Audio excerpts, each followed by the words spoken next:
Hi friends, కర్ణవేదం అనేది ఒక ముఖ్యమైన హిందూ మత కర్మ. ఇది పిల్లలకు చెవులు కుట్టడం, ఆధ్యాత్మిక మేల్కొల్పు మరియు జ్ఞానం కోసం సంసిద్ధతను సూచిస్తుంది. ఇది 1 నుండి 5 సంవత్సరాల మధ్య వయసు గల పిల్లలకు ఆరోగ్యం, శ్రేయస్సు మరియు దైవిక ప్రకంపనలను స్వీకరించడానికి మంత్రాలతో చేయబడుతుంది.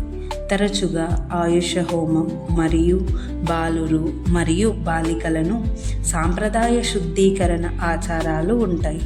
ఇది వినికిడి, దృష్టి, జ్ఞాపక శక్తిని మెరుగుపరుస్తుందని మరియు పిల్లలను వేద సాంప్రదాయాలకు అనుగుణంగా మారుస్తుందని నమ్ముతారు.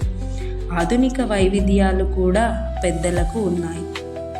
శారీరక స్థిరీకరణ, జ్ఞాపక శక్తి మెరుగుదల మరియు జ్ఞాన నిలుపుదలపై దృష్టి సారించే వనయోజన వర్షన్ను అందిస్తుంది. 48 రోజులు చెవిపోగును ధరించడం తప్పనిసరి.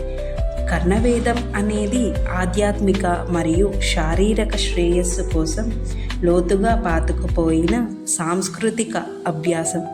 ఇది వేద జ్ఞాన ప్రపంచంలోకి పిల్లల ప్రవేశాన్ని సూచిస్తుంది. మీ విద్యార్థి ఫౌండేషన్. Thank you.